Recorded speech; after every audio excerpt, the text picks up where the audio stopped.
Eto nga pala yung higaan namin ngayon sa kwarto. Napakagulo at for the meantime nga, iaalisin ko na muna itong aming mosquito net at magpapalit na rin ako ng bedsheet kasi gusto ko magkaroon naman ng ibang look, ibang vibes dito sa kwarto. So, let's see kung paano natin gagawin yon sa pamagitan ng paglilinis. So, dinisassemble ko lang din itong pinaka-frame ng mosquito net pero itatabi ko lang yan. Then, yung tinanggal ko naman na pinaka-cover ng mosquito net, kailangan yung malabhan pero siguro i-delicate lang namin kapag sinalang sa washing machine para maingatan talaga. So anyway, eto na nga at nilabas ko na ang vacuum namin from Dirma dahil kailangan ko na nga munang i-vacuum ito and dahil madali ang linis lang talaga ito. Hindi ko na nagawang tanggalin isa-isa yung mga puzzle mats, so yung mga gilid-gilid pinasadahan ko na lang din ng vacuum. And then binalik ko na nga rin agad itong kutsyon. So eto nga pala yung itsura niya pagkatanggal ko ng mattress cover. Alam mo, lalaban ko muna yung mattress cover kasi namantsahan siya and good thing meron ako nun kasi hindi tumagos yung mancha dito.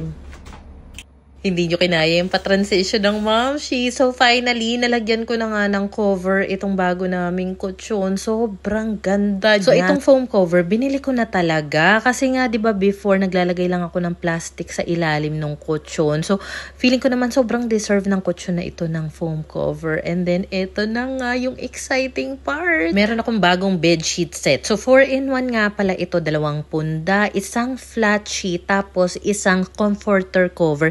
Hindi ko lang alam kung nasaan yung comforter namin. Then, itong pangmalakasan kong table lamp, ilalagay ko lang siya sa gilid at pa-artificial plant ng Momshi nyo. So, iniba ko lang din talaga yung pwesto ng higaan. And, ayan, sobrang ganda niya. Ang hilig ko kasi sa mga ganito, gingham print, checkered plaid. Tapos, nag-complement yung kulay nitong bedsheet set dun sa kulay ng kurtina namin. Pagpasensyahan nyo na nga pala yung uka dyan sa pader. Gagawa natin ng paraan yan soon. Nagdagdag lang din ako ng mga unan dyan. Pero yung mga punda na grid, yung design, existing na yan. Tapos nilagay ko lang dito yung table ko na napaka-cute. So, ayun lang for today's video.